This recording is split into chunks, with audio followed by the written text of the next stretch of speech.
మొట్టమొదట మీకు చెప్పారు చిన్నతనంలో అమ్మమ్మ గారు చెప్పారు, బాగుంది. ఆ తర్వాత మీకు ఇంట్రెస్ట్ కలిగి చరిత్రలో చదువుకున్నారు. చరిత్రలో చదువుకుంటే అక్కడంతా కూడా ఏముంటుంది, నిజాం పాలనలో ఉన్నటువంటి వాటిలో మాత్రమే కనబడతాయి. అసలు అక్కడికి వెళ్ళి మీరు చూశారు. అవును, చూస్తే ఆనవాళ్ళు లేవు. ఆనవాళ్ళు లేవు కదా. చరిత్ర ఆనవాళ్ళు ఎక్కడ ఉన్నాయి పుస్తకాల్లో కాదు, పుస్తకాల్లో చదివిన తర్వాత, పుస్తకాల్లో చదివిన పిమ్మట ఆ తర్వాత ప్రత్యక్షంగా వెళ్ళి చూద్దామని మీకు అనిపించింది. పుస్తకాల్లో అంతా చదివించింది ఏంటి, ముఘళ్ళు ఏం చేశారు, ఈ దేశానికి వచ్చి ముఘల్ కట్టడాలు ఏంటి, పెర్షియన్ కల్చర్ ఏంటి, పెర్షియన్ ఆర్కిటెక్చర్ గురించి రాశారు. లేదా నామమాత్రంగా ఇప్పుడు చోళులు, పాండ్యులు, వీళ్ళందరూ కృష్ణదేవరాయలు వీళ్ళందరూ చేసిన రాజ్యాలలో నామమాత్రంగా వాళ్ళ గురించి ఒక పుస్తక రూపంలో ఉండింది తప్ప ఇన్డెప్త్గా వాళ్ళు చేసిన కాంట్రిబ్యూషన్స్ మరీ ఇన్డెప్త్గా ఎక్కడున్నాయండి. Underline you take history as graduation, post graduation అంటే డీపర్ స్టడీస్ మీరు తీసుకుంటే తప్ప చరిత్ర గురించి మామూలుగా పెరిగే పిల్లలకి అంత ఇన్డెప్త్గా ఎక్కడ ఎంతసేపు మీరు పాఠ్యపుస్తకాలలో ముఘల్ చరిత్ర లేకపోతే నిజాం చరిత్ర ఇవన్నీ రాశారు.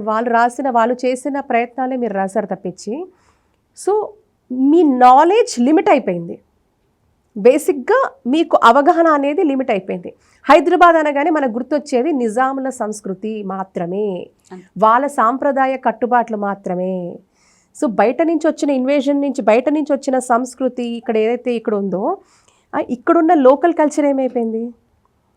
నిజాములు రాకముందు ఇదే హైదరాబాద్ నగరము ఎక్కడుండింది, అంతే కదా. మరి స్వతంత్రం రాకముందు కూడా ఉన్నాము భారతీయులు, తర్వాత ఉన్నాం. అవును, మరి అప్పుడు ఇక్కడున్న సంస్కృతి ఏంటి, కేవలం మీరు ఇక్కడ నిజాము, ఆంధ్ర సర్కార్ అని చేసేసారు. దానికి ముందు చరిత్ర ఏమిటి, ఏ రాజులు పరిపాలించారు, ఏ రాజ్యాలు ఎవరు ఏలారు, ఇక్కడున్న సంస్కృతి ఎటువంటిది, ఇటువంటి సాంప్రదాయం ఎటువంటిది, ఇక్కడ ఉండే కల్చర్ ఎటువంటిది, ఇక్కడ ఉండే ఆర్కిటెక్చర్ ఎట్లాంటిది. సో ఎప్పుడైతే పూర్తిగా భారతదేశం తిరుగుతున్న నేను ఎప్పుడైతే ఒక 2 సంవత్సరాల కిందట ఈ అన్వేషణ స్టార్ట్ అయిందో, ప్రతి దగ్గర వెళ్ళి చూస్తూ ఉంటే అసలు మీకు ఓల్డ్ సిటీలో ఆలయాలు కనపడేవి చాలా తక్కువ. అంటే మనం ఏమనుకుంటాం, ఏవో ఇప్పుడు మామూలుగా గుళ్ళు ఉంటాయి కదా, ప్రతి దగ్గర గుళ్ళు ఉంటాయి, అక్కడ గుళ్ళు ఉన్నాయి. కానీ ఆ గుడికి ఒక చరిత్ర ఉంది, ఆ గుడికి ఒక వైభవం ఉండేది, ఆ గుడికి ఒక ప్రాశస్త్యం ఉంది, ఎంతో గణనీయమైన చరిత్ర ఉంది అని పురాతనమైనటువంటి దేవాలయాలు, అత్యంత పురాతనమైనది 200 సంవత్సరాల నుంచి 2000 సంవత్సరాలు పై గల చరిత్ర ఉన్న ఆలయాలు భాగ్యనగరంలో ఉన్నాయి.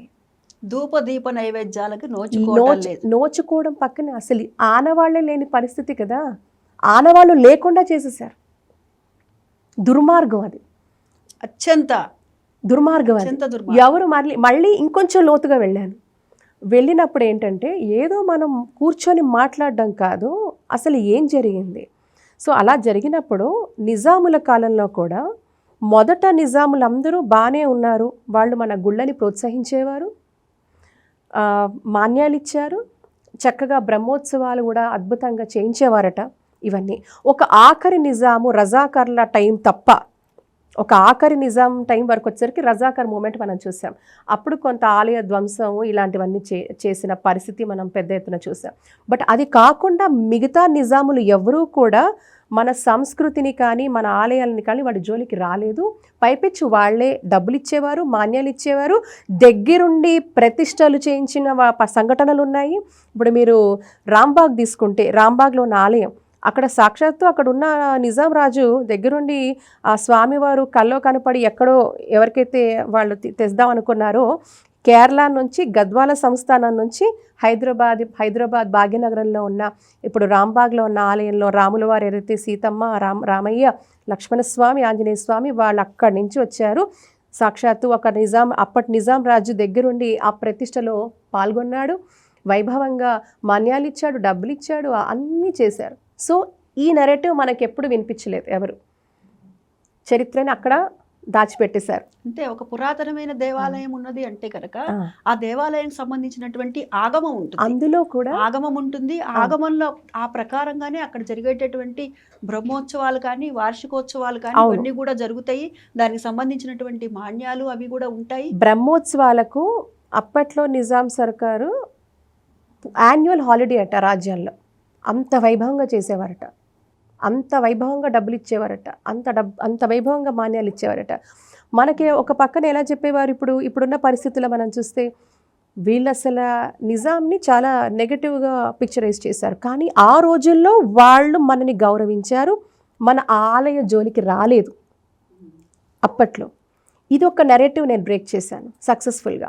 ప్రతి మాధ్యమంలో ఒక ఆఖరి నిజాం తప్పించి మిగతా వాళ్ళు మనని గౌరవించారు, మనతో సామరస్యంగా ఉన్నారు, మనకి అన్నీ చేశారు అనేది ఒక స్ట్రాంగ్ నెరేటివ్ని తీసుకెళ్తున్నాను. ఇది అవసరమా అంటే ఖచ్చితంగా అవసరం. ఒకటి, ఎందుకంటే వాళ్ళు మనల్ని గౌరవించారు, వాళ్ళు చక్కగా చూసుకున్నారు, వైభవంగా చూసుకున్నారు, ఎంతెంతో భూములు ఇచ్చారు. సో అదొకటి. సో నేను ఎందుకు ఈ ప్రశ్న లేవనెత్తానంటే, ఆ రోజుల్లోనే ఆఖరితను తప్పించి మిగతా వాళ్ళు బాగా చూసుకున్నప్పుడు, మన స్వాతంత్రం వచ్చిన తర్వాత, దేశ స్వాతంత్రం వచ్చిన తర్వాత ఇంకెంత అద్భుతంగా వెలిగిపోయి ఉండాలి ఈ గుళ్ళన్నీ. అంతే కదా. ఎందుకు మనకి మన రాజ్యాంగం ఇచ్చిన హక్కు, రైట్, ఫ్రీడమ్ ఆఫ్ రిలీజియన్, ఇది మన కాన్స్టిట్యూషనల్ రైట్. సో అందరికీ ఉన్నట్టే మనకి కూడా సమానంగా ఉండే హక్కు ఏంటంటే, మన ఇష్ట దైవాల్ని, మన గుళ్ళను మనం చక్కగా చూసుకునే ఒక కాన్స్టిట్యూషనల్ రైట్ మనకి చట్టపరంగా, న్యాయపరంగా, రాజ్యాంగపరంగా మనకు ఉన్నప్పుడు, ఈరోజు మనకు మన స్వాతంత్రం తర్వాత 60-70 సంవత్సరాలు పాత బస్తీ ఎందుకు పాత బస్తీగానే ఉంది. పాత బస్తీ అని చెప్తున్న ఒక ఎంతో ప్రాశస్త్యం ఉన్న ఒక తపో భూమి అంటాను నేనైతే.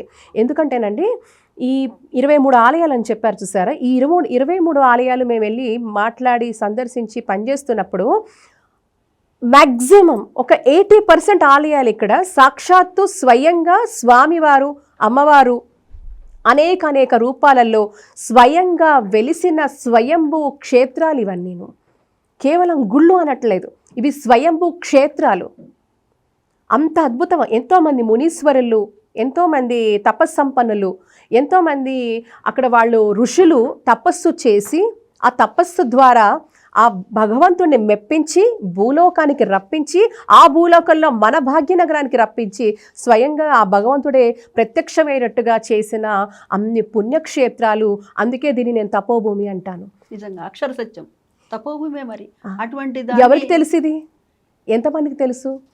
ఈరోజు తెలియాల్సినటువంటి అవసరం ఎంతో ఉందండి. ఈరోజు ఇది కొంతమందికి తెలిసిన కొన్నేళ్ల కిందట ఎందుకు ఇది బయటికి రాకుండా దీన్ని ఆపేశారు?